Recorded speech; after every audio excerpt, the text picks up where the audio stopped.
Pessoa, às vezes, seguir a ciência no Brasil é um negócio complicado. Bastante. É bem complicado.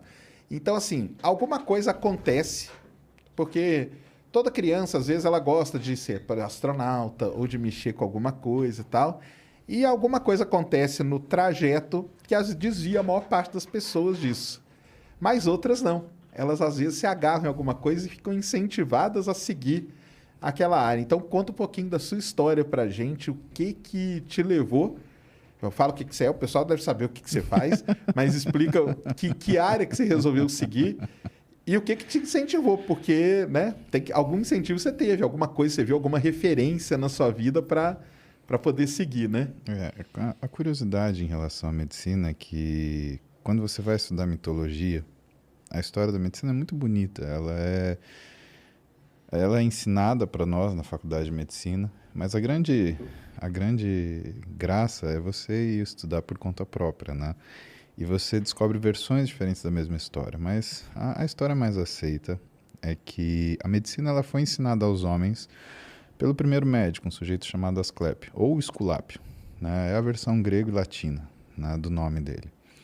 Asclépio era um semideus, era um filho de Zeus, que ele escondeu na terra, porque ele ia ser morto por uma deusa, né, do Olimpo, né, Ciúmes, e ele confiou Asclépio a Quiron, que era o centauro que tinha acompanhado Hércules nos 12 trabalhos dele e que tinha aprendido a medicina. E como que Quiron aprendeu a medicina? Bom, no processo dos 12 trabalhos de Hércules, ele teve que tirar a cabeça da medusa e fazer flechas envenenadas com o veneno da medusa. E, acidentalmente, ele se feriu com o veneno da medusa e ele fez uma ferida.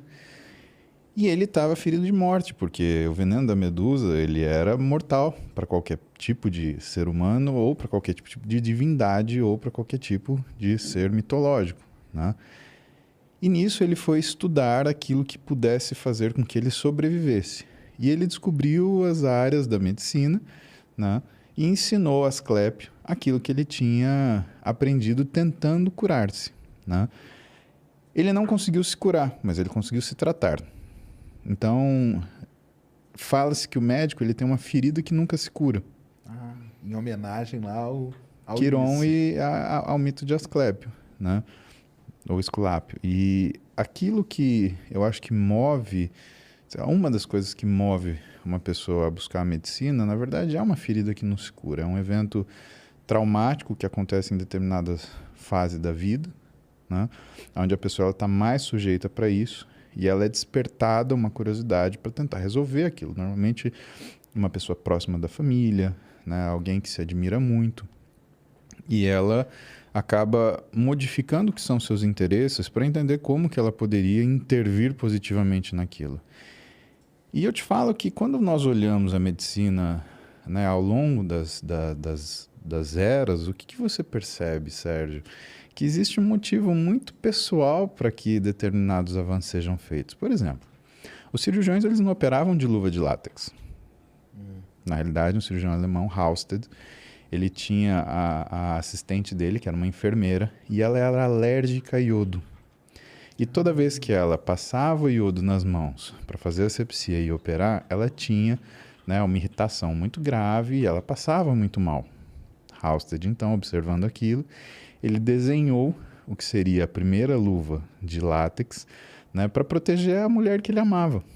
Que legal. Você quer um motivo mais pessoal que isso? Nobre, né? Até, nobre, né? E que hoje, né, o que seria, né, a própria cirurgia? Você tem a pinça de Halsted, você tem técnicas, você tem a luva cirúrgica desse sujeito. Pensa que a luva que é temporal, ele é o símbolo da preocupação de um homem pela mulher que ele amava.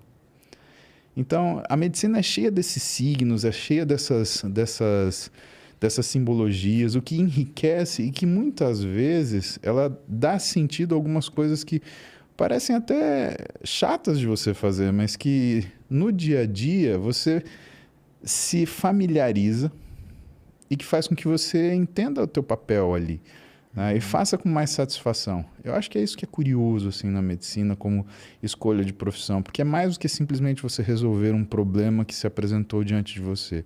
É um problema que te motiva e que ele se espalha, onde o principal é a tua empatia com o seu próximo. Com certeza. Sem empatia não existe medicina. Né? Medicina é uma profissão, ela não é um trabalho, ela não é um emprego. E muito do que a gente luta, né, dos médicos, de alguns médicos, né, e não militando, mas ensinando. Né? A gente ensina os alunos a terem essa percepção que a medicina não é um emprego. Não trate ela como um emprego, trate ela como uma profissão. Né? Alguma coisa que você é médico. Né? E o fato de você ser médico, né? Isso quer dizer que, eu falo que o dia que eu morrer, eu vou ter tomado um Synthroid, porque eu tenho hipotireoidismo, e vou ter atendido um paciente. Isso é a única certeza que eu tenho. Na minha vida é a única certeza que eu tenho. Né? Algum paciente eu vou atender e vou ter tomado o diabo do meu remédio para tireoide. O resto, cara, é a chance. É o que vai aparecendo cada dia. E porque é uma coisa muito específica, assim, né? É igual você falou, né? É uma escolha porque... Tipo, o cara pode ficar em dúvida entre, sei lá, jornalismo e administração. Medicina não, né? Medicina não tem como você ficar em dúvida entre medicina e jornalismo, por exemplo. Pegando um exemplo assim bem extremo, né? Porque uma coisa é que você vai tratar, que você vai abrir, que você vai tem que ter esse... Tem que gostar disso de algum jeito, né? Até porque a medicina, Sérgio, ela engloba outras atividades, né? Não, vamos supor, por exemplo... o sujeito é um cara que gosta de tecnologia. Ele tem diagnóstico por imagem. Ele tem cirurgia robótica. Né? Vamos supor que esse sujeito é um cara que gosta de administração. Cara, todo bom médico, ele é um administrador de equipe. Sim. E que será um administrador hospitalar. Né? E eu acho que precisa ser médico para ser um administrador hospitalar, sabe? É muito difícil você fazer um bom trabalho. Não pode trazer um cara da administração e colocar ali, né? Sem a vivência. Senão ele deixa de contabilizar o que é mais caro na medicina, que é o sofrimento humano. Entendi. Ele vira e transforma tudo em custo. Mas, Sérgio, o pior custo é o sofrimento. Então tem coisa que a gente gasta, e gasta por quê? Porque aquele sofrimento no outro é o mais importante. E não se você está economizando 10 centavos, 10 reais, 10 mil reais. São decisões que é humanamente impossível você tomar se você se importa com o seu semelhante. Com certeza. Mas a medicina tem essa possibilidade. Né? Você quer... vamos supor, você quer ser seu jornalista dentro da medicina? Você pode ter seu blog, você pode ser um comentarista de um programa. Sim. A gente teve grandes médicos que foram... Que acabaram, né, indo para esse... Exatamente. Né? Você pega Osmar de Oliveira, por exemplo. Uhum. Ele falava sobre medicina num programa de futebol. E o que eu acho que é o grande mérito disso? Né? É que ele falava de forma simples, temas complexos, para um público que era absolutamente leigo. Uma coisa é você falar para o seu par. Né? Exatamente. Outra coisa é você ter a capacidade de criar um método de heurística para você simplificar e explicar aquilo que você está dizendo. Sabe, tem um grande amigo meu, né? Valentim Magalhães é nutricionista, meu amigo de longa data, e ele fala, né? Desconfie de quem complica. É verdade. Que se você for buscar na história, né, quem que falava uma coisa parecida? Einstein falava. Se você não sabe explicar o assunto que você está tentando para uma criança de 4 anos, é porque você não sabe isso suficientemente. Exatamente. Né? E é verdade, né, meu?